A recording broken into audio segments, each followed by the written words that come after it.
फिर हम आपको हिंदी साहित्य के माने हुए कवि, यानी हिंदी के अंदर एक संत हुए थे कबीर साहब। कबीर साहब ने अपनी एक रचना करी थी, उसमें उस रचना का नाम है कबीर अमृतवाणी, जो मैंने ये लिख दिया है कबीर अमृतवाणी।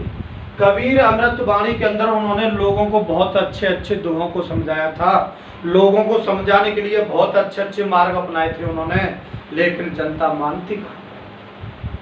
ससुरे मानते ही नहीं है किसी को, क्योंकि समझते ही नहीं है बिल्कुल किसी बात को। यही नहीं समझ में आता है कि कोई समझा रहा है तो कम से कम उसकी समझ को माने तो सही, मानते नहीं है बिल्कुल भी। हर वक्त अपने पागलपने में लगे रहते हैं। बहुत ही लोग समझाने की कोशिश करते हैं पर नहीं मानते, और लोग छल कपट में बहुत ज़्यादा रम गया है। किसी की बुराई करने में, चुगली करने में इतना खुश रहता है, इतना अच्छा लगता है उसको, क्या समझो उसको दुनिया की दौलत मिल गई। तो कबीर दास ने कहा था कि सांच बराबर तप नहीं और झूठ बराबर पाप, और जिसके अंदर सांच है उसके अंदर आप। ये ईश्वर से कहा था, क्योंकि लोग बहुत ज़्यादा आडंबर करते हैं, तरह तरह के कपड़े पहन लेते हैं, बहुत से लोग साधुओं के भेष में बन के कुछ गलत करने के लिए तैयार रहते हैं। आप जानते होंगे, मुझसे पहले मैं किसी को कोई गलत टॉर्च नहीं कर रहा हूँ, बस मैं आपको समझाना चाह रहा हूँ कि रंग तो कुछ और बदल लेते हैं लेकिन बातें कुछ और होती हैं उनके में। तो वो कैसी कौन सी कहावत होती है कि मोहम्मद राम बगल में ईंट वाली कहावत, तो आपने सुनी होगी सबने। तो लोगों की बातें कुछ अलग होती हैं, बोलने वाला तजुर्बा अलग होता है और बताने वाला कुछ अलग होता है। इसीलिए उन्होंने कहा था कि सांच बराबर तप नहीं, झूठ बराबर पाप, और जिसके अंदर सांच है उसके अंदर आप। ये कहा था कबीर दास ने। मैं लिख के दिखाता हूं, देखिए। सांच बराबर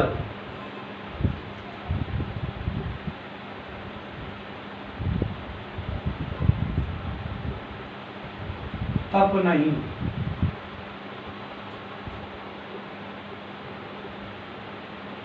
झूठ बराबर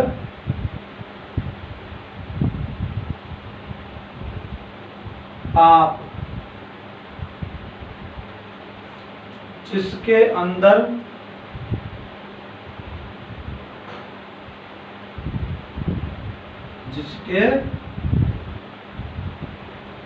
अंदर सांच है